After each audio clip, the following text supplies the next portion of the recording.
सबसे पहला जो है केमिकल प्रॉपर्टीज ऑफ मेटल्स में reaction of metals with oxygen of air.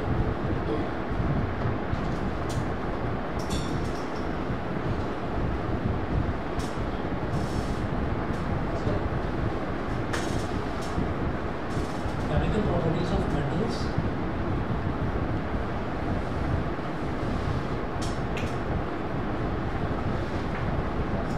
Chemical properties of metals, तो पहली प्रॉपर्टी है reaction of metals with oxygen.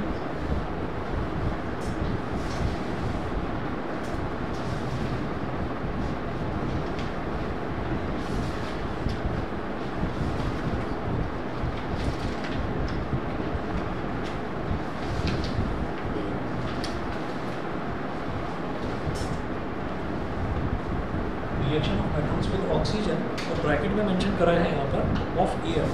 ठीक है, ऑक्सीजन ऑफ एयर मतलब हमें ना एयर की ऑक्सीजन की हम बात कर रहे हैं। हमें ज़रूरत नहीं है कि हम ऑक्सीजन का अलग से सिलेंडर लेकर आएँ और हम उस ऑक्सीजन से रिएक्शन करवाएं मेटल्स में, तो एयर की ऑक्सीजन से भी काम चल जाता है। तो हमने ना दो चीज़ें देखी थी, फिजिकल प्रॉपर्टीज़ मेटल्स की देखी, फिजिकल प्रॉपर्टीज़ नॉन मेटल्स की देखी। उसमें हमने एक पॉइंट ज़रूर बोला था जब मेटल्स और नॉन मेटल्स के बारे में बता रहे थे कि the most abundant metal on the earth crust is aluminium. कि अगर मेटल की बात करी जाए और अर्थ पर मेटल हम ढूंढना शुरू करें तो सबसे ज़्यादा जो मेटल मिलता है वो एल्यूमिनियम मिलता है। ऐसे ही जब हम नॉन मेटल्स की बात करते हैं कि हम अर्थ पर नॉन मेटल ढूंढना शुरू करते हैं तो नॉन मेटल सबसे ज़्यादा अबंडेंटली मिलने वाला नॉन मेटल जो है वो होता है ऑक्सीजन। ठीक है, तो मोस्ट अबंडेंटली मतलब सबसे ज़्यादा मिलने वाला जो नॉन मेटल होगा that non metal is oxygen. सबसे ज़्यादा मिलने वाला मेटल जो होगा, सबसे ज़्यादा मिलने वाला जो मेटल होगा दैट मेटल इज एल्यूमिनियम। तो ये हमने देखा था, देखा मैंने लिंक शेयर नहीं करा क्या अभी तक? नहीं करा।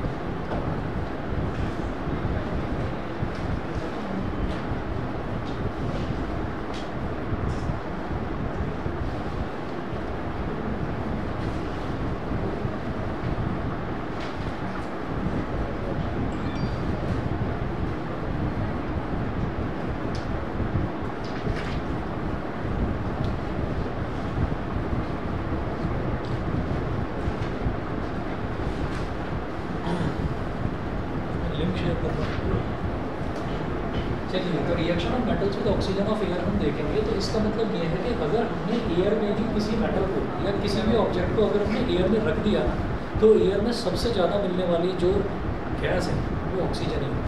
ठीक है, अच्छा अब इसमें ऐसा होता है कि और ये आपने ना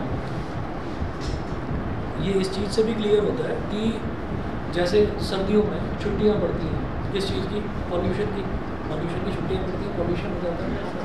तो इसका मतलब ये नहीं है कि यहाँ पर ऑक्सीजन कम है एटमॉस्फेयर में, ऑक्सीजन तो है लेकिन उसमें जो पॉल्यूटेंट्स हैं ना, पॉल्यूटेंट्स बहुत ज़्यादा बढ़ चुके हैं, तो सांस लेने में थोड़ी सी दिक्कत हो रही है, खांसी की शिकायत हो रही है, गले में खराश हो रही है, आंखों से पानी आ रहा है, तो वो सारी चीज़ें हैं। लेकिन अगेन अगर ऑक्सीजन से ज़्यादा कोई दूसरी गैस बढ़ जाए ना एटमॉस्फेयर में तो हम जिंदा नहीं रह सकते। तो ऑक्सीजन सबसे ज़्यादा एटमॉस्फेयर में अवेलेबल होती है। कहीं पर अगर छोटी सी कोई कुछ पुराने लकड़ी के टुकड़े, कुछ कागज़ के टुकड़े, कुछ पत्ते वगैरह कुछ पुराने पड़े हुए हैं, मतलब एक जगह कूड़ा इकट्ठा है और उसमें कोई जरा सी आग लगाते हैं तो वो आग अगर हवा चलने लगे ना तो वो आग बढ़ जाती है, फैल जाती है। ठीक है, वहीं अगर हम घर पर देखें कैंडल जली हुई है और कैंडल पर हम फूंक मार दें उनसे ऐसे ही, ठीक है, तो वो कैंडल बुझ जाती है। तो बाहर एटमॉस्फेयर में ऐसा क्या है कि बाहर हवा चलने से आग भड़क जाती है और बढ़ जाती है, और घर में अगर मैं फूंक मारूँ तो जरा सी फूंक से आग बुझ जाती है।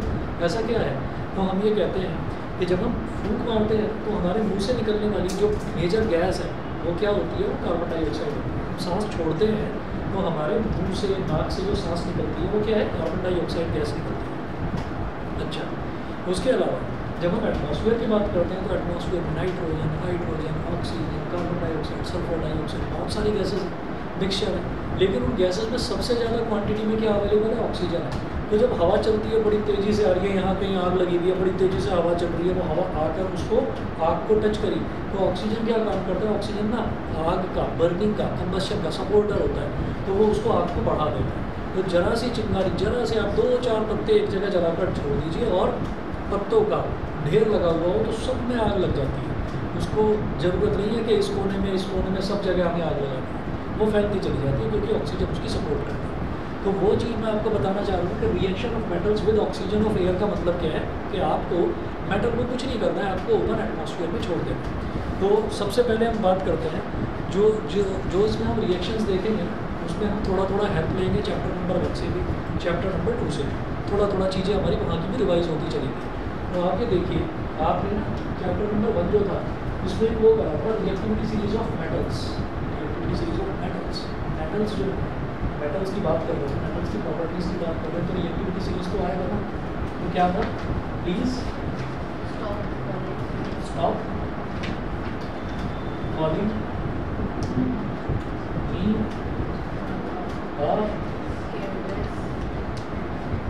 careless zebra, instead try learn how copper saves gold। ये था पूरा है ना। तो शुरुआत के 4-5 मेटल्स देख लेते हैं। P for please, P for potassium, ठीक है। पोटेशियम का formula K, S for stall, S for sodium, sodium का फॉर्मूला Na, कॉलिंग कैल्शियम, इसका फॉर्मूला Ca, मैग्नीशियम,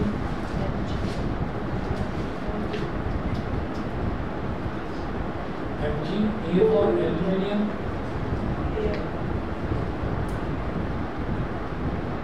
इसका फॉर्मूला Al,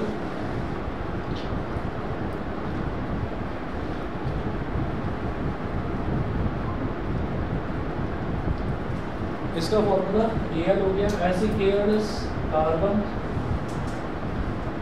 इसका फॉर्मूला C। तो हमने ना ये देखा था, अब यहाँ पर आप ये देख लीजिए कि जब हम इसमें इसकी रिएक्टिविटी सीरीज़ की बात कर रहे हैं, इस रिएक्टिविटी सीरीज़ की जब हम बात कर रहे हैं, तो यहाँ पर सबसे ऊपर जो एलिमेंट है ना, यानी कि सबसे ऊपर जो मेटल है सबसे ज़्यादा रिएक्टिव है। सबसे ज़्यादा रिएक्टिव का मतलब क्या है, सबसे ज़्यादा रिएक्टिव का मतलब ये है कि जरा सा कुछ अगर बोल दिया, जरा सा अगर कुछ बोल दिया तो भड़क गए एकदम से। मम्मी पापा ने जरा सा कुछ कह दिया, मौसू बैनिश है, बहुत रिएक्टिव है, जरा से में भड़क गए, जरा से में प्रॉब्लम हो गई इसको, है ना।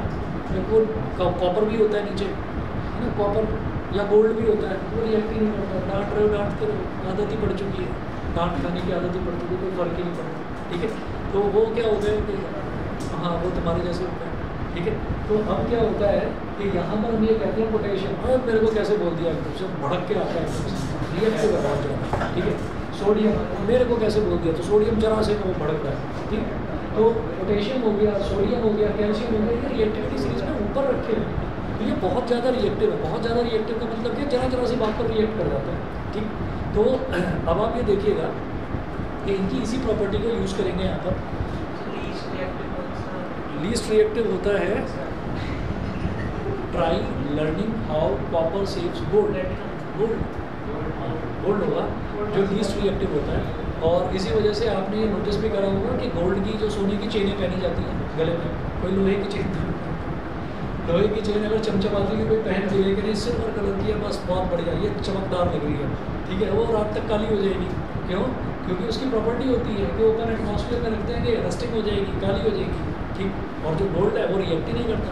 हम खेलते हैं सोने की चेन पहनकर, हमें पसीने भी आते हैं, स्वेट भी लगता है उसमें, नहाते हैं पानी भी लगता है, और हवा तो लगातार लगी रही है, लेकिन फिर भी आज ले लो, मरते दम तक पहनते रहो सोने को, वो चमकता ही रहता है। उसमें कभी कोई ये भी ज़रूरत नहीं होती कि नहीं मेरे को इसको पॉलिश करनी है, इसको निकाल के इसको साफ करना है, कुछ नहीं। हाँ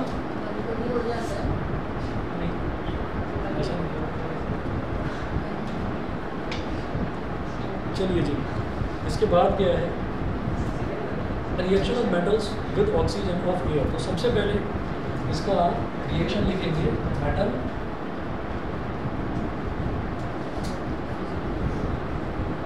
प्लस ऑक्सीजन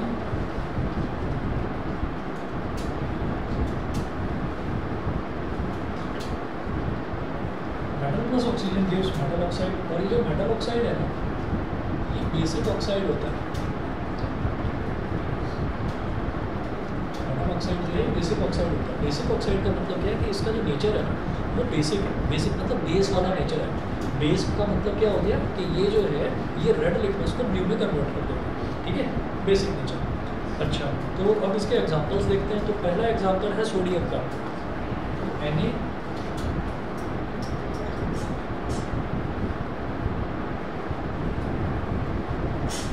प्लस O2, तो मेटल ऑक्सीजन जुड़ेगा और जुड़कर एक सिंगल कंपाउंड बना रहा है मेटल ऑक्साइड। तो बताना जरा कौन सा टाइप का रिएक्शन हो गया? कॉम्बिनेशन।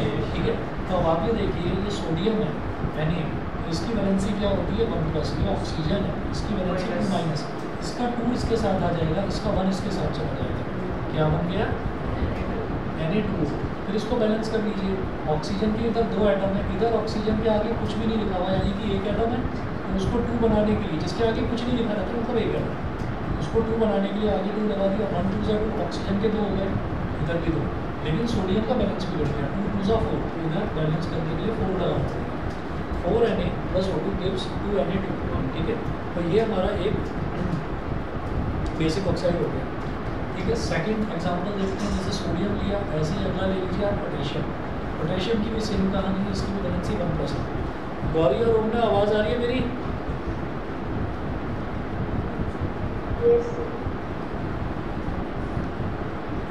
इसकी वैलेंसी 1+ है और इधर ये ऑक्सीजन O2, तो फिर वही बात है कि ऑक्सीजन की वैलेंसी होती है 2-, तो जब इसको बैलेंस करेंगे तो इसका 2 इसके साथ, इसका 1 इसके साथ, ये हो जाएगा Ka2O।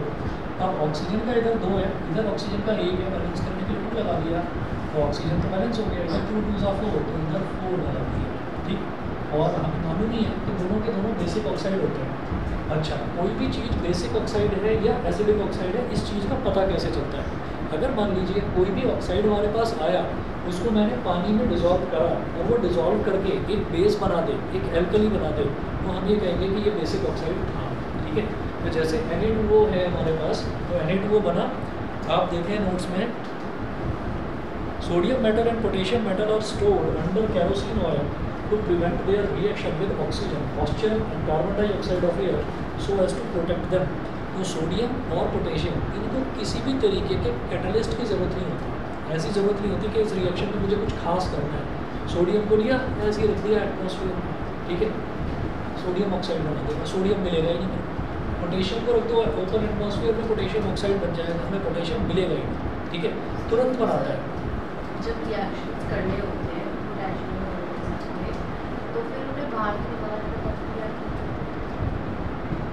मैं बता रहा हूँ, जैसे सोडियम है, सोडियम को अगर हमने ओपन एटमॉस्फेयर में रखा, तो ओपन एटमॉस्फेयर में ऑक्सीजन है, वो ऑक्सीजन के साथ रिएक्ट करके Na2O बना देगा।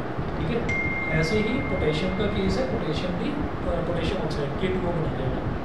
अच्छा, और ये दोनों ही एलिमेंट्स इस तरीके के हैं कि अगर इनको एकदम से आप जरा सा भी हवा में लेकर आते हैं, ऑक्सीजन में या ओपन एटमॉस्फेयर में लेकर आते हो, तो ये एकदम से रिएक्ट करते हैं, क्योंकि रिएक्टिविटी सीरीज में टॉप मोस्ट पोजीशन पर है दोनों के दोनों, सोडियम और पोटेशियम। इसका मतलब बहुत ज़्यादा रिएक्ट करेंगे, एकदम से रिएक्ट करेंगे और सोडियम ऑक्साइड और पोटेशियम ऑक्साइड बना देंगे। अच्छा, उसके बाद हम ये कहते हैं कि भाई हमें तो सोडियम चाहिए, हमें तो पोटेशियम चाहिए, अभी सोडियम को जरा सा एटमॉस्फेयर में रखा, वो सोडियम ऑक्साइड बना देगा। ठीक है, तो हमारा पर्पस तो पूरा हो नहीं रहा, हमें सोडियम चाहिए। तो सोडियम अगर आपको चाहिए तो भाई सोडियम को बचाने के लिए केरोसिन के अंदर रखा जाता है। ये रिपीटेड एक्सपेरिमेंट से पता चला कि सोडियम जो है वो केरोसिन के साथ रिएक्शन नहीं करता। ठीक है, जैसा है वैसे। अब अगर हमें रिएक्शन करना है सोडियम का किसी और चीज़ के साथ, ऑक्सीजन के अलावा किसी और चीज़ के साथ, ऑक्सीजन से करना है तो निकाला और रख दिया हवा में, कर दिया रिएक्शन। किसी और चीज़ में करना है तो टेस्ट ट्यूब में रखेंगे, और टेस्ट ट्यूब जो है वो वैक्यूम में, मतलब वैक्यूम क्रिएट करेंगे उसमें, उसके अंदर टेस्ट ट्यूब के अंदर वैक्यूम क्रिएट करेंगे। वैक्यूम का मतलब उसके अंदर कोई और गैस होगी ही नहीं, और उसके अंदर हम सोडियम को डालेंगे, तब रिएक्शन करवाएंगे उसके किसी और एलिमेंट के साथ। ठीक है, अच्छा जी, अब बात करेंगे कि इसी वजह से, देखिए नोट भी कर रखा है यहाँ पर कि they are stored under kerosene oil to prevent their reaction with oxygen, moisture and carbon dioxide of air so as to protect them. Here है, most of the metal oxides are insoluble in water, but some of the metal oxides dissolve in water to form alkalis.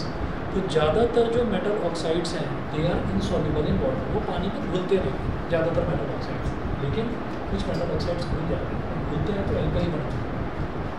उन्हीं में से एक है, दो Na2O।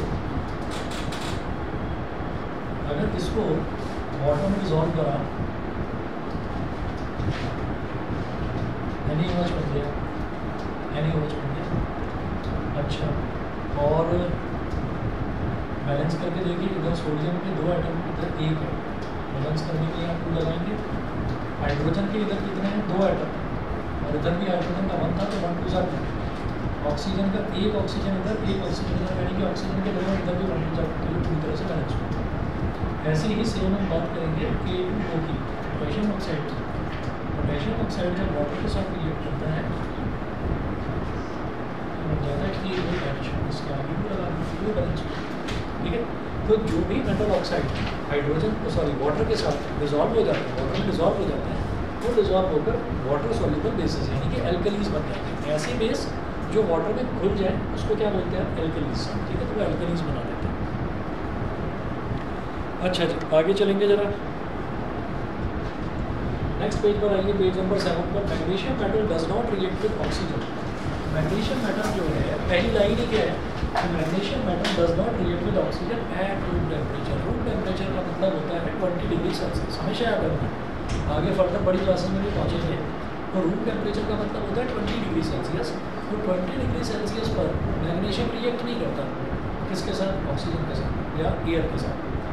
अच्छा, it reacts with oxygen on heating and gives intense heat and light to form magnesium oxide. हाँ, अगर आप मैग्नीशियम को थोड़ा सा हीट करना शुरू करो, थोड़ा सा गर्म कर दो, है ना, और फिर उसको ओपन एटमॉस्फेयर में रखो और थोड़ा सा हीट करना शुरू कर दो, फिर वो ऑक्सीजन के साथ रिएक्ट कर जाता है, ठीक है। तो देखिएगा, मैग्नीशियम जो है, थर्ड एग्जांपल ले रहा हूँ मैं मैग्नीशियम का। ये जो दोनों रिएक्शन बताए गए थे, ये सिर्फ इसलिए बताए गए थे कि ये वाला जो बेस है वो मेटल ऑक्साइड है और ये वाला मेटल ऑक्साइड, दोनों वाटर में डिजॉल्व होकर वाटर सॉल्युबल बेसिस यानी कि अल्कलीज बना देते हैं। तो ये तो दोनों इसलिए बताए गए थे। केमिकल प्रॉपर्टीज ऑफ मेटल्स ये है कि सोडियम का रिएक्शन ऑक्सीजन के साथ, पोटेशियम का रिएक्शन ऑक्सीजन के साथ, अब मैग्नीशियम का रिएक्शन ऑक्सीजन के साथ। तो मैग्नीशियम प्लस O2 तो नॉर्मली रिएक्ट नहीं करता, इसको हीट करना पड़ता है। तो यहाँ पर एरो बनाकर इसके ऊपर ट्रायंगल का साइन बना देंगे। ट्रायंगल का मतलब ही हीटिंग से होता है। अब मैग्नीशियम की वैलेंसी कितनी होती है बोलो, वैलेंसीज याद कर लो भाई, टेबल भेजी थी आप, Mg2 प्लस ऑक्सीजन की वैलेंसी 2 माइनस इसका 2 इसके साथ, इसका 2 इसके साथ, तो क्या हो गया, Mg2O2 से 2 कट गया तो क्या बन गया, MgO बन गया। अभी बैलेंस करेंगे, ऑक्सीजन का 2 है इधर, इधर ऑक्सीजन का 2 बनाने के लिए यहाँ पर 2 लगा देते हैं, तो ये हो गया। अब Mg का बैलेंस बिगड़ गया, इसको बैलेंस करने के लिए यहाँ पर 2 लगा, ठीक है। तो मैग्नीशियम ऑक्साइड बन गया। अब क्या है, सुनिए आगे, magnesium oxides dissolve in water partially to form magnesium hydroxide solution. Magnesium oxide जो है वो वाटर में पूरी तरह से डिसॉल्व नहीं है, पार्शियली डिसॉल्व होता है, थोड़ा सा हो जाता है डिसॉल्व, और थोड़ा सा डिसॉल्व होकर वो मैग्नीशियम हाइड्रोक्साइड सॉल्यूशन बना देता है। बड़ा मीठा होता है मैग्नीशियम हाइड्रोक्साइड। कहाँ मिलता है, घर में होता है क्या, कभी किसी ने खाया है मैग्नीशियम हाइड्रोक्साइड? तुम लोगों ने बस ध्यान नहीं रखते, पढ़ते नहीं हो बच्चे। अरे मिल्क ऑफ मैग्नीशिया बताया था, डाइजीन सिरप हर घर में मिल ही जाता है, जैसे स्क्रोसिन होती है, कॉम्बिफ्लैम होती है, घरों में मिल जाती है। तो कभी पेट दर्द हो जाए, एसिडिटी हो जाए, तो डाइजीन सिरप, कभी भी किसी भी केमिस्ट की शॉप पर जाओगे सबसे पहले कह देगा भैया डाइजीन पी लो, ठीक है। तो उसमें क्या है कि ये मैग्नीशियम हाइड्रोक्साइड ही होता है, बड़ा मीठा होता है ये, ठीक है। तो इसीलिए इसको मिल्क ऑफ मैग्नीशिया बोलते हैं, देखने में वाइट कलर का होता है, ठीक। तो कभी कोई प्रॉब्लम नहीं भी है, वैसे ही 1 चम्मच पी लिया, नुकसान नहीं करेगा, नुकसान नहीं करेगा, क्योंकि मैग्नीशियम हाइड्रोक्साइड दोनों ही बॉडी के एसेंशियल चीज़ें हैं, मतलब दोनों अगर बॉडी में चले जाए तो कोई प्रॉब्लम नहीं होती। मैग्नीशियम हाइड्रोक्साइड जो है this is called milk of magnesium. तो ये भी जो बेस है ये भी वाटर में मिलकर एक एल्कली बना देता है, लेकिन पूरी तरह से नहीं मिलता, पार्शियली डिसॉल्व होता है, ठीक। आगे चलते अगला एग्जाम्पल देखेंगे हम एल्यूमिनियम का। हमने 3 एग्जाम्पल देखे, सोडियम, पोटेशियम और मैग्नीशियम, इन दोनों की प्रॉपर्टीज देखी।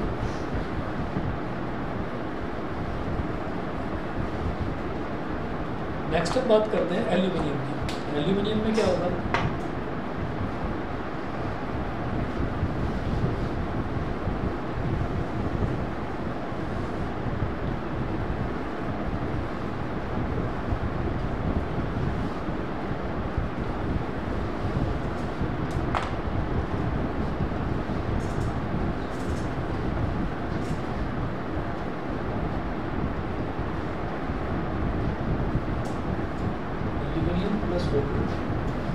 क्योंकि एल्यूमिनियम की जो वैलेंसी है वो 3+ होती है, ऑक्सीजन की 2- होती है, तो वैलेंसीज आपस में एक्सचेंज हो जाती हैं। Al2O3 ये हो जाएगा। अब इसके बाद हमने ये कहा इसको बैलेंस करेंगे तो ऑक्सीजन का इधर 2 इधर ऑक्सीजन का 3 है, 3 और 2 का LCM 6, यहाँ 2 लगा दो, 3 2 6, 2 में क्या मल्टीप्लाई करेंगे 6 आ रहा है, इधर 3 लगा दो। और इससे एल्यूमिनियम का बैलेंस बिगड़ कर कितना हो गया, 2 4 तो इधर 4 बैलेंस हो गया। अच्छा, अब हमने कहा कि जो मेटल ऑक्साइड होते हैं, जैसे ये वाला है बेसिक ऑक्साइड, ये वाला बेसिक ऑक्साइड, ये वाला भी बेसिक ऑक्साइड, ये जो है ये होता है एम्फोटेरिक। ये नया टर्म है आप लोगों के लिए, एम्फोटेरिक ऑक्साइड। हाँ जी, एम्फोटेरिक ऑक्साइड का मतलब क्या होता है, एक ऐसा ऑक्साइड जो कि एसिडिक ऑक्साइड की तरह भी बिहेव करता है और बेसिक ऑक्साइड की तरह भी बिहेव करता है। तो एम्फोटेरिक ऑक्साइड ये होता है, ठीक है। तो अब जरा इसको प्रूव करते हैं, रिएक्शन करते हैं इसका। एक बार एसिड के साथ रिएक्ट करेंगे Al2O3 का, एक बार बेस के साथ रिएक्ट करेंगे, ठीक है, दोनों से एक बार करते हैं। तो देखिए डेफिनेशन लिखी है यहाँ पर, एम्फोटेरिक का मतलब ये कि उसके अंदर प्रॉपर्टीज होती है वो एसिड्स और बेसिस की, अगर तो रिएक्ट करता है एसिड्स और बेसिस, उसके अंदर एसिड्स और बेसिस की दोनों की प्रॉपर्टीज होती है। वो जब चाहे वो एसिड की तरह बिहेव करने लगता है, जब चाहे वो बेस की तरह बिहेव करने लगता है। अगर डिफाइन करना होगा तो हम ये भी लिखेंगे कि वो रिएक्ट भी करता है एसिड्स और बेसिस। देखिए लिखा है those metal oxides which show basic as well as acidic behaviour, जिनका दोनों बिहेवियर होता है, एसिडिक भी होता है और बेसिक भी होता है, they are known as amphoteric oxides. उनको हम बोलते हैं amphoteric oxides. Amphoteric oxides react with both acids as well as bases to form salts and water. तो वो एसिड के साथ भी रिएक्ट करेगा और बेस के साथ भी रिएक्ट करेगा। एक बार देखते हैं, जैसे इसमें मैंने देखा Al2O3 का मैं एसिड के साथ रिएक्शन करवा रहा हूँ HCl के साथ। तो HCl क्या है, एसिड है। तो जब इसका रिएक्शन एसिड के साथ कराते हैं तो ये बेस की तरह बिहेव करने लगता है। तो एल्यूमिनियम, ये डबल डिस्प्लेसमेंट रिएक्शन होगा, एल्यूमिनियम चला जाएगा क्लोरीन के साथ, AlCl3 H चला जाएगा O के साथ, H2O। जो नोट्स हैं उनको ना कंप्लीट कर लीजिए, उसमें ना H2O नहीं लिखा हुआ, उसमें H2O लिख लीजिए। मैं पेज नंबर 7 की बात कर रहा हूँ, तो उसमें नीचे की तरफ है सबसे लास्ट में रिएक्शन जो है AlCl3 प्लस H2O भी लिखिए। तो ये हो गया कि अगर एसिड के साथ रिएक्शन कराते हैं तो it is behaving like a base, ठीक है। अब दूसरा देखिए, अब इसका रिएक्शन करेंगे बेस के साथ, Al2O3 का रिएक्शन करेंगे बेस के साथ। तो पेज नंबर 7 पर सबसे नीचे देखिए क्या मेंशन है, in this reaction aluminium oxide behaves as a basic oxide to form salt and water. Page number 8 पर आइए, Al2O3 का रिएक्शन अब मैं करा रहा हूँ NaOH यानी कि बेस के साथ।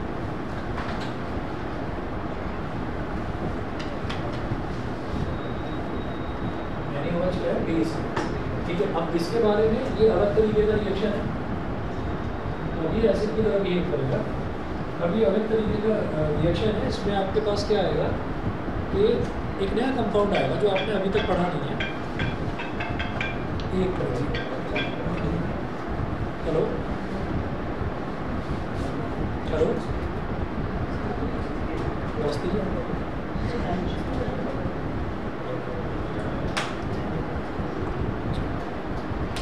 मैं 9 बजे फ्री होगा, 9 बजे आपको कॉल करता हूँ किसी को।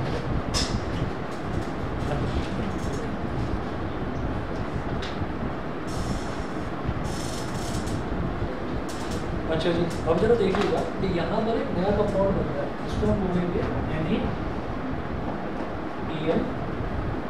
और इसको कहते हैं सोडियम एल्यूमिनेट। ये मैं अलग क्यों बता रहा हूँ आपको, क्योंकि ये कंपाउंड आपने अभी पहले और दूसरे चैप्टर में देखा नहीं, इसलिए सोडियम एल्यूमिनेट ये बोलते हैं इसको। और साथ में तो वाटर मिल रहा है, मतलब ये एक सॉल्ट है, सॉल्ट प्लस वाटर मिल रहा है, एसिड प्लस बेस से क्या मिलेगा, सॉल्ट प्लस वाटर। तो ये कौन सा रिएक्शन होगा, न्यूट्रलाइजेशन रिएक्शन, ठीक है। तो in this reaction aluminium oxide behaves as an acidic oxide. तो इस रिएक्शन में जो एल्यूमिनियम ऑक्साइड है वो एक एसिडिक ऑक्साइड की तरह बिहेव करता है, समझ गए। एम्फोटेरिक ऑक्साइड क्या होता है, जो जब चाहे एसिड की तरह बिहेव करे, जब चाहे बेस की तरह बिहेव, ठीक है। अच्छा जी, अगला देखते हैं, अगला एलिमेंट देखते हैं, अगला मेटल। तो 4 तो देख लिए हमने एल्यूमिनियम की तरह। अब अगला देखते हैं जिंक। ये तो जिंक है, ये जिंक भी इसी की तरह से एल्यूमिनियम की तरह बिहेव करता है। तो सुनिएगा अंतर क्या है, अंतर क्या है, सोडियम ऐसे ही कर गया रिएक्ट, ऐसे ही हवा में रख दिया कर गया रिएक्ट, पोटेशियम ऐसे ही कर गया रिएक्ट, मैग्नीशियम को थोड़ा सा गर्म करना पड़ा तब जाकर हीट करा इसने, ठीक है। सोडियम ऑक्साइड पोटेशियम ऑक्साइड दोनों नॉर्मली वाटर के साथ घुल गए, घुल कर इन्होंने क्या बना दिया, NaOH और KOH, मोस्ट फेमस बेसिस हैं, है ना, sodium hydroxide potassium hydroxide most famous basis हैं, तो बेसिस बना दिया। ऐसे ही जो ये जो MgO है ये भी रिएक्ट कर जाता है, लेकिन पूरी तरह से बेस नहीं बनाता, पार्शियली बनाता है, it gets partially converts into this base MgOH whole base, milk of magnesium, ठीक है, डाइजीन सिरप में मिलता है। उसके बाद एल्यूमिनियम की बात करते हैं। भाई एल्यूमिनियम जो है ना, एल्यूमिनियम को गर्म किया जाता है तब जाकर वो रिएक्ट करता है, ठीक है। इसको क्या था, इसको थोड़ा गर्म करा जाता है, इसको थोड़ा ज़्यादा गर्म करा जाता है एल्यूमिनियम को, तब जाकर रिएक्ट करता है। अच्छा, और उसके अलावा जो एल्यूमिनियम ऑक्साइड बनता है ये एम्फोटेरिक ऑक्साइड है, मतलब कभी एसिडिक ऑक्साइड की तरह भी बिहेव करता है, बेसिक ऑक्साइड की तरह भी बिहेव करता है, ठीक है, ये होता है एम्फोटेरिक ऑक्साइड। उसके बाद बात करेंगे जिंक की। जिंक जो है ये थोड़ा और नखरे दिखाता है, मतलब धीरे धीरे जैसे जैसे हम नीचे की तरफ आते जा रहे हैं तो ये जो भी हमारे पास मेटल्स मिलते जा रहे हैं धीरे धीरे नीचे आते हुए रिएक्टिविटी सीरीज में नीचे आ रहे हैं, तो जो मेटल्स मिलते जा रहे हैं वो कम रिएक्टिव है, तो कम रिएक्टिव है यानी कि शांत पड़े हुए हैं, इतना भड़क नहीं रहे हैं, एकदम से रिएक्ट नहीं कर रहे हैं, तो उनको रिएक्ट करवाने के लिए हमें कुछ करना पड़ेगा। तो हम क्या करेंगे, अपने इसको स्ट्रॉन्ग हीट देनी पड़ेगी, ज़्यादा हीट करना पड़ेगा। तो देखिए लिखा भी है, zinc metal burns in air only on strong heating to form zinc oxide, ठीक है। तो जिंक का रिएक्शन ऑक्सीजन के साथ होगा तो सडन हो बनेगा, क्यों, वही चीज़ है, जिंक की वैलेंसी B2 प्लस ऑक्सीजन की वैलेंसी B2 माइनस, इसका 2 इसके साथ इसका 2 इसके साथ Zn2 और 2 से 2 सडन बैलेंस करेंगे, इधर 2 लगा दिया, ऑक्सीजन का बैलेंस हो गया, जिंक बैलेंस बढ़ गया, यहाँ पर ट्राई कर रहे हैं, ठीक है। स्ट्रॉन्ग हीटिंग, जिंक ऑक्साइड जो है it is also an amphoteric oxide, ये भी एम्फोटेरिक ऑक्साइड, जब चाहे एसिड की तरह जब चाहे बेस की तरह बिहेव करता है। तो ये रिएक्शन इसका देखेंगे, जिंक ऑक्साइड का Zn2 इसका रिएक्शन कराया HCl के साथ में, HCl क्या है, एसिड, ये जो जिंक ऑक्साइड है इस टाइम ये बेस की तरह बिहेव करेगा, यानी कि बेसिक ऑक्साइड, ठीक है। तो यहाँ पर भी डबल डिस्प्लेसमेंट, जिंक चला जाएगा क्लोरीन के साथ, क्या बनाएगा ZnCl2, और H चला जाएगा O के साथ, क्या बनाएगा H2O, zinc chloride plus water, salt plus water, ठीक है। ऐसे ही दूसरा रिएक्शन देखते हैं जिसमें हम बैलेंस कर लीजिएगा, इसको मैं ऐसे ही छोड़ता। दूसरा रिएक्शन देखते हैं कि ZnO है, ZnO का रिएक्शन इस बार में कोई मोस्ट फेमस बेस है NaOH के साथ कराते हैं, ठीक है। तो अभी हमें क्या मिलेगा, जैसे यहाँ सोडियम एल्यूमिनेट मिला था ना NaAlO2, अब मिलेगा Na2Zn2, ठीक है। इसको क्या बोलेंगे, इसको बोलेंगे सोडियम जिंकेट, जैसे वो सोडियम एल्यूमिनेट था, एल्यूमिनियम था तो एल्यूमिनेट, जिंक है तो zincate, sodium zincate plus water. तो यहाँ पर NaOH क्या है, बेस, और जो आपका जिंक ऑक्साइड है इस बिहेव कर रहा है। बोलिए भाई, गौरी आवाज़ आ रही है मेरी, समझ गए? यस सर, ठीक है, ओमना क्लियर है?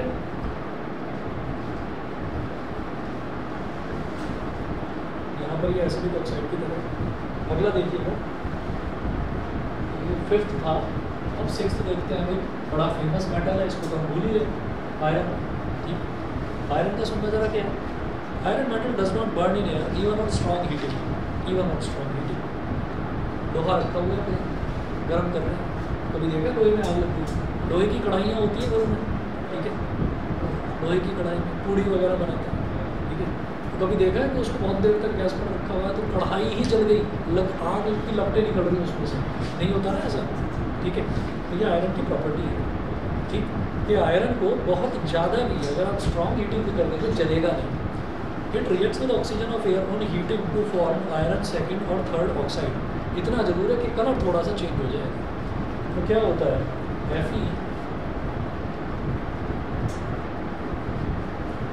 plus O2 gives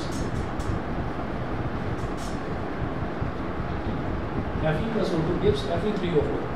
हमने Fe2O3 तो करा था कि Fe3O4 क्या है, Fe3O4 स्पेशल कंडीशन होती है आयरन ऑक्साइड की कि आपने उसको ज़्यादा देर तक ऑक्सीजन में रखा तो क्या होता है, आयरन का भी एक एटम जो है उस पर डिपॉजिट एक्स्ट्रा हो जाता है, और जो ऑक्सीजन है, ऑक्सीजन का भी एक एटम हो जाता है, बनता तो Fe2O3 है, तो आयरन का भी एक एटम बढ़ जाता है, ऑक्सीजन का भी एक एटम बढ़ जाता है, ठीक है। और इसको बोलते हैं रस्ट, जो जंग लग जाता है उसके ऊपर, नया कंपाउंड बन जाता है Fe3O। अच्छा, उसके बाद देखिएगा अगर जलाना हो तो कैसे जलाएं, बाकी सब में तो मतलब बाकी सब तो चल रहे हैं, कोई स्ट्रॉन्ग हीटिंग से चल रहा है, कोई कैसे चल रहा है, जलाना हो तो कैसे करें। जो कोई कहीं पर जैसे दरवाज़ा वगैरह बनता है किसी दुकान पर, लोहे की दुकान है कोई, तो वहाँ पर लोहे को वो घिसते भी हैं, लोहे की वेल्डिंग भी करते हैं, तो लोहे का छोटे छोटे पाउडर सा होता है लोहे का, ठीक है, उसको बोलते हैं आयरन फिलिंग्स, लोहे का छोटा सा पाउडर, जो उसकी फाइलिंग करते हुए, चिपिंग करते हुए वो थोड़ा थोड़ा पाउडर सा झड़ जाता है लोहे में से। उस पाउडर को लिया और कोई कैंडल रखी हुई है, कहीं कोई जलती हुई फ्लेम है, उसके ऊपर ऐसे छू डाल दिया, और जैसे डालते हैं उसमें से बड़ी तेज़ी से आग लगती है। तो आयरन के जो छोटे छोटे पार्टिकल्स होते हैं, जिनको आयरन फिलिंग्स बोलते हैं, आयरन का पाउडर, आयरन के पाउडर में आग लग जाती है, बड़ी जल्दी लगती है आयरन फिलिंग्स में। तो देखिएगा, दो a piece of iron metal does not burn in air, iron का कोई एक टुकड़ा है वो तो हवा में जलता नहीं है, but iron filings burn vigorously when sprinkled in the flame of a burner. तो किसी बर्नर पर आयरन की जो फिलिंग्स है, मतलब आयरन का जो पाउडर है, उसे किसी बर्नर पर फेंकिए तो एकदम से भड़कता है, बड़ी तेज़ी से विगरसली जलता है। ये क्या है ना कि जैसे जैसे किसी भी चीज़ का साइज़ छोटा होता चला जाता है, तो उसके अंदर जैसे हमने आयरन फिलिंग्स की बात करी, तो आयरन फिलिंग उसका साइज़ छोटा हो गया, तो जब उसका साइज़ छोटा हुआ तो जो ऑक्सीजन है, ऑक्सीजन उसको से ट्रैप कर पा रही है। आयरन का बड़ा पीस है, तो हम ये कहेंगे कि अच्छा इसके अंदर तो बहुत सारे मॉलिक्यूल्स हैं, बहुत सारे मॉलिक्यूल्स हैं, तो बहुत सारे मॉलिक्यूल्स के बीच में इंटरमॉलिक्यूलर फोर्सेस ऑफ अट्रैक्शन है, तो ऑक्सीजन जो है वो सिर्फ ऊपर की जो लेयर है उसको तो अटैक कर पा रहा है, तो ऊपर की लेयर पर ही रस्टिंग होती है। कभी भी आप देखें, लोहे को खुला छोड़ दीजिए, लोहे का कोई बड़ा मेटल का रॉड है, बड़ी मोटी रॉड है, उसको खुला छोड़ दीजिए, ऊपर वाले पोर्शन पर रस्टिंग हो जाएगी, सालों साल पड़ा रहे ऐसे ही, फिर ज़रूरत पड़ेगी नहीं, अब मेरे को ना एक लोहे की खिड़की बनवानी है, तो फिर जो आएगा लोहे का काम करने वाला जो आएगा कारीगर, तो वो कहेगा ठीक है बना देंगे, है ना, लेकिन पहले इसको साफ़ करना पड़ेगा, तो पहले उसकी फाइलिंग करेगा, मतलब ऊपर से उसको साफ़ करेगा, तो रस्ट सारा हट जाएगा, अंदर का आयरन सिंपल करा देगा, ठीक है। तो क्या होता है कि अगर छोटी लेयर है तो छोटी लेयर पर ऑक्सीजन काम कर जाता है, आपने तो छोटी की भी छोटी कर दिया, आपने तो पाउडर ही बना दिया, उसका पाउडर बना दिया, तो वो तो चारों तरफ से उसको जगह मिल गई ऑक्सीजन को, उसको ट्रैप कर देगा, तो जल जाएगा ऐसा। सर इसका ये रीज़न नहीं हो सकता कि एरिया बढ़ जाता है तो वो ज़्यादा अच्छे से बर्न हो पाती है फीलिंग्स? एरिया कैसे बढ़ेगा? सर वो सॉलिड हो गया, तो सॉलिड से वो थोड़ा पाउडर फॉर्म हो जाता है, तो एरिया थोड़ा बढ़ जाता है।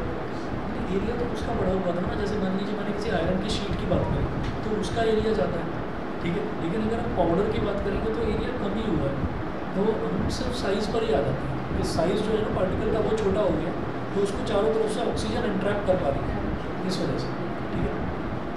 आगे चलेंगे जी, लास्ट मेटल है कॉपर। कॉपर में देखते हैं, copper metal also does not burn in air even on strong heating, copper reacts with the oxygen of air on prolonged heating to form a black substance copper second oxide. तो copper जो है, copper के भी बर्तन जो है आजकल तो घरों में यूज़ नहीं हो रहे हैं, लेकिन पहले घरों में कॉपर के बर्तन यूज़ होते थे, ठीक है।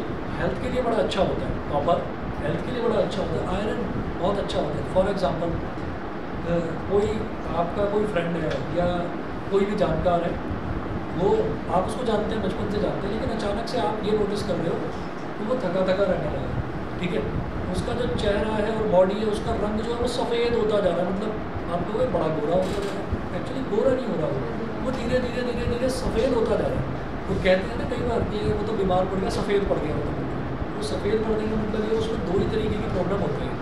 डॉक्टर देखते ही सबसे पहले ब्लड टेस्ट लिखते हैं, कहते हैं बेटा या तो तेरा हीमोग्लोबिन गया, ठीक है, या तेरी बॉडी में से आयरन गया, दोनों में से कोई एक चीज़ की कमी हो गई है, तो या तो आयरन की कमी से या फिर हीमोग्लोबिन की कमी से, इन दोनों की कमी से जो है एनीमिया एक प्रॉब्लम होती है, बीमारी होती है एनीमिया।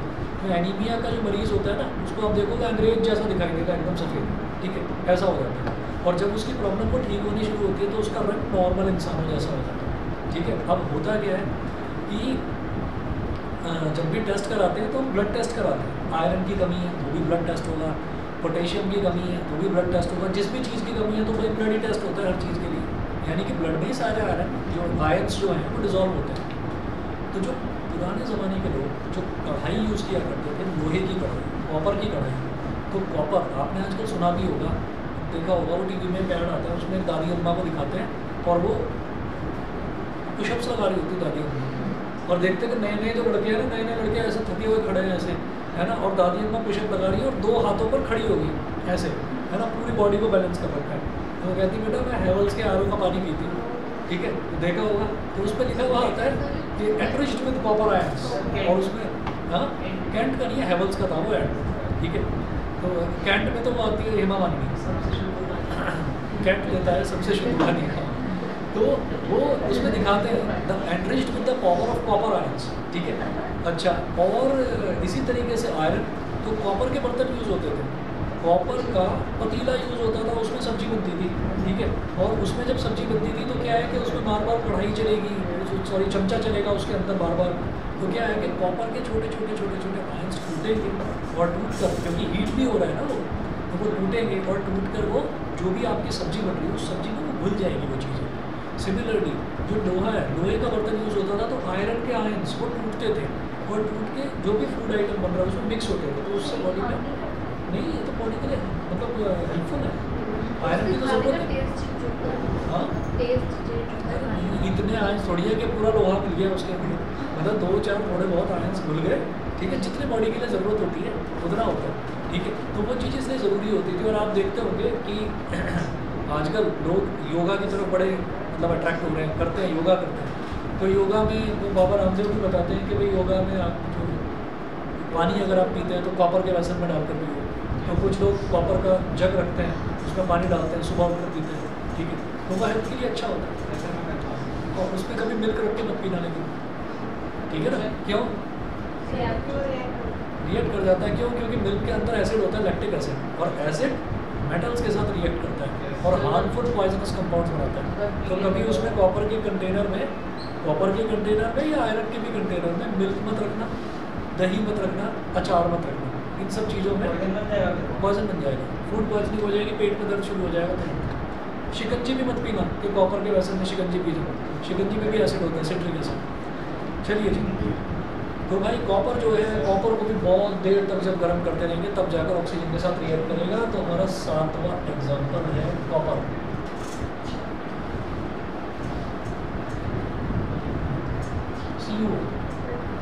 ठीक है, आगे चलते हैं। Reaction of metals with water, metals का रिएक्शन वाटर के साथ देखेंगे। वाटर से याद है, देखना बॉटल रखी है, अच्छा लेते हैं।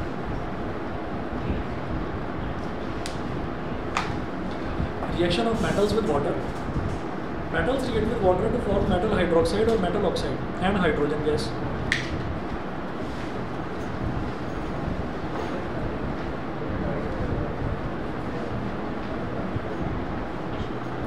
प्लास्टिक में पी रहे हैं, इससे क्या फायदा होगा?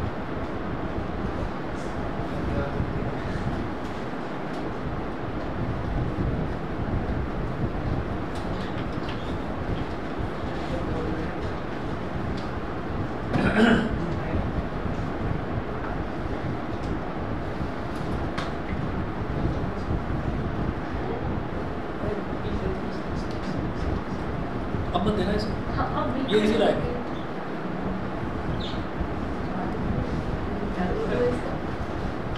लोहे की कटोरी में तुम दूध गर्म करोगे फिर तो फिर नुकसान ही होगा ना। लेकिन लोहे की कटोरी लेकर कहाँ से आया ये? स्टील की थी। सर नहीं स्टील की, जो पूरा वो था पतीला। हाँ पतीला। स्टील का ही होता है। पूरा स्टील छूट गया था हाथ से। एक यार 5 मिनट इसका पैर जल गया, वो पैर जल गया, उससे दूध से पैर जल गया, तो उस पर छोटे छोटे डॉट डॉट डॉट हो रहे थे। कह रहे थे कि सर मेरा ना सेल दिखाई दे रहा है, उसमें माइटोकॉन्ड्रिया और साइटोप्लाज्म दिखाई दे रहा है। वहाँ भी हुआ, सर मैंने मार्क कर दिया, मार्क भी कर दिया उस पर। चलिए जी, reaction of metals with water, metal plus water. हाँ जी, दूसरी प्रॉपर्टी है रिएक्शन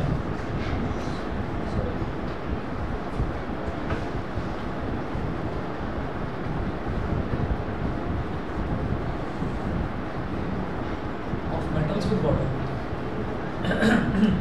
तो metal plus water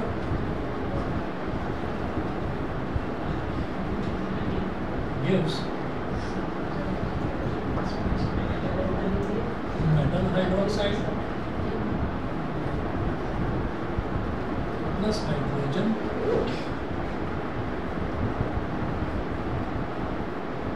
metal plus water,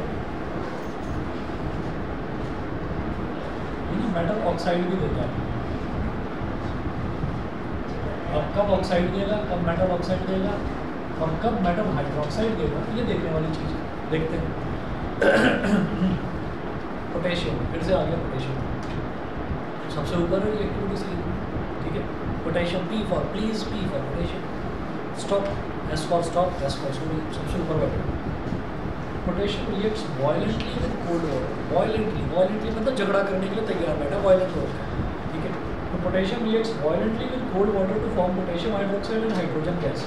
तो क्या होता है, मैं पहला एग्जांपल ले रहा हूँ पोटेशियम का। पोटेशियम H2O, कोल्ड वाटर के साथ भी रिएक्ट करेगा वायलेंटली, बहुत बुरी तरीके से, ठीक है। और फिर KOH बन जाएगा पोटेशियम हाइड्रोक्साइड, मेटल हाइड्रोक्साइड बन गया, साथ में हाइड्रोजन बन गया। और इतने पर भी इसको तसल्ली नहीं है, हीट भी जनरेट कर रहा है बहुत सारी, ठीक है। तो वायलेंटली रिएक्ट कर रहा है। और सेकंड देखिएगा, सेकंड है सोडियम, सोडियम भी इसी का भाई है। तो सोडियम भी कोल्ड वाटर के साथ रिएक्ट कर रहा है और ये क्या बनाएगा, sodium hydroxide NaOH plus H2 plus ये भी हीट जनरेट कर रहा है, ठीक है। तो देखिएगा इसमें भी क्या है, sodium reacts vigorously, potassium reacts violently, sodium reacts vigorously मतलब बड़ी जल्दी एकदम से, है ना। अच्छा, उसके बाद आ जाते हैं कैल्शियम पर, यानी कि अब हम रिएक्टिविटी सीरीज में धीरे धीरे नीचे आ रहे हैं। तो अब जैसे हम कैल्शियम पर आ रहे हैं, तो कैल्शियम क्या होगा, कैल्शियम ठंडे पानी से रिएक्ट नहीं करेगा, वो नॉर्मल पानी से रिएक्ट करेगा। Calcium reacts with cold water to form calcium hydroxide and hydrogen gas.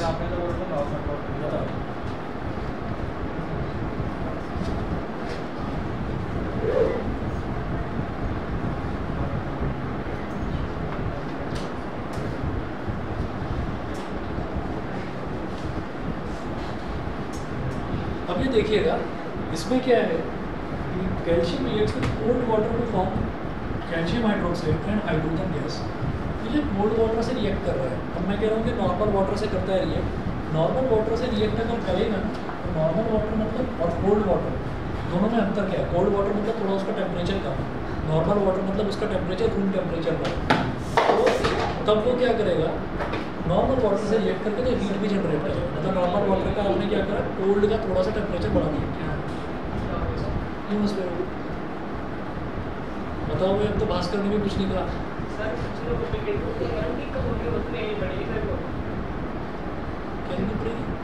Copper की बॉटल क्यों तोड़ दिया, इसलिए तोड़ी दिया, वो ऐसा कह रहा है। हमारा पेपर खराब हुआ ना आज का। मेरा नहीं,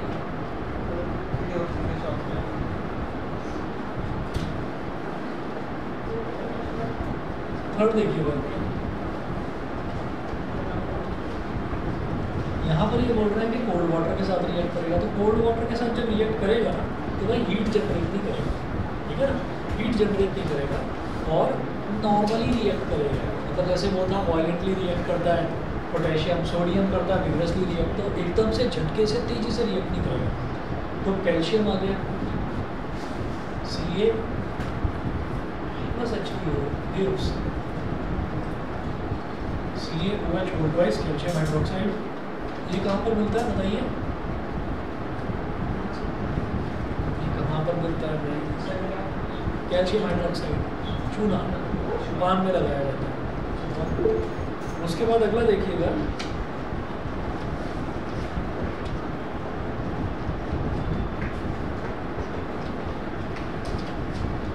magnesium metal does not react with cold water. Magnesium reacts with hot water to form magnesium hydroxide and hydrogen.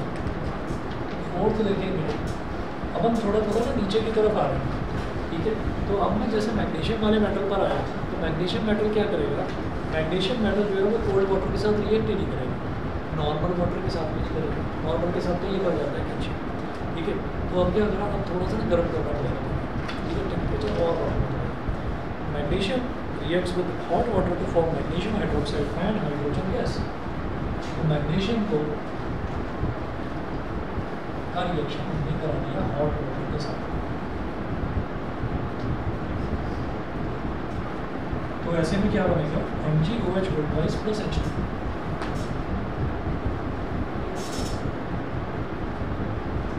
Magnesium hydroxide plus H2 ये हो गया।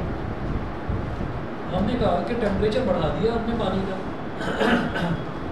ज़्यादा बढ़ा दे तो कितना ज़्यादा भी बढ़ाते चले जाओ, कहाँ तक भी बॉइलिंग पॉइंट तक पहुँचा दो, उससे भी ऊपर पहुँचा दो, उससे भी ऊपर क्या हो जाएगा, स्टीम में कन्वर्ट हो जाएगा।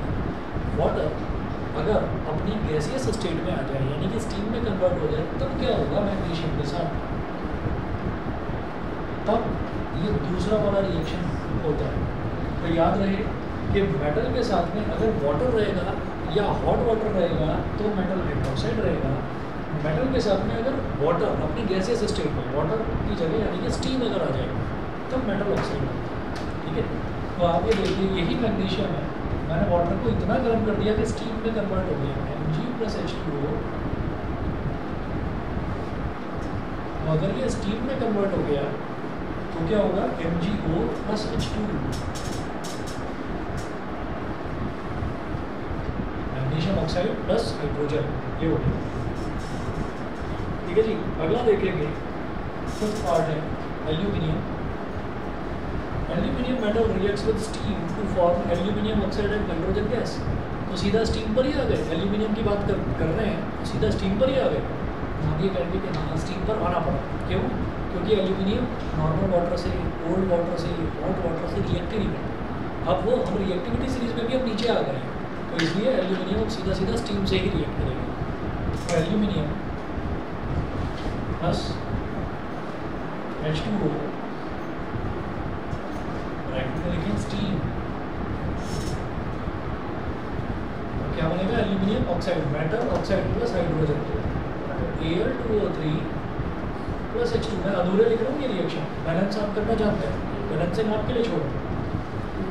अच्छा जी, ऐसे ही अगला आइए सिक्स्थ देखिएगा। सिक्स्थ में क्या है, zinc reacts with steam to form zinc oxide and hydrogen. यही काम जिंक के साथ है, जिंक तो और नीचे है।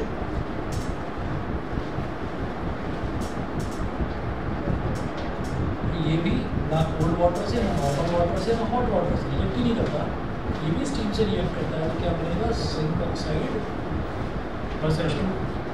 उसके बाद बात करते हैं वही अपना favourite iron, red hot iron reacts with steam to form. मतलब अभी तक क्या कर रहे थे, किसी मेटल को गर्म कर रहे थे क्या, किसी मेटल को गर्म नहीं कर रहे थे, पहले ठंडा पानी लिया, फिर नॉर्मल वाटर लिया, फिर गर्म पानी लिया, फिर स्टीम लिया। अब जो है आयरन वो भाई साहब रिएक्ट करने के लिए तैयार ही नहीं। तो ये कहा कि अच्छा पानी को तो स्टीम में कन्वर्ट कर ही दो, आयरन को भी इतना गर्म करो, इतना गर्म करो कि वो सॉफ्ट होना शुरू हो जाए। कब होता है आयरन सॉफ्ट होना शुरू, जब वो लाल हो जाता है, ठीक है। जब आयरन रेड हॉट होने लगता है तब उस पर चोट मारकर उसका जो है शेप बदली जा सकती है, ठीक है। तो रेड हॉट आयरन, तो यहाँ पर आप ये देखें Fe है, आयरन है रेड हॉट। तो रेड हॉट आयरन जो है इसका रिएक्शन हम H2O के साथ करेंगे,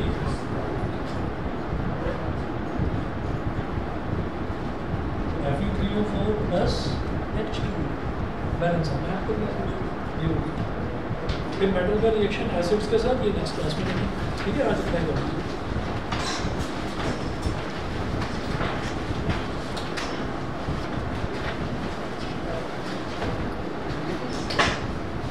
ऊपर जा रहा हूँ।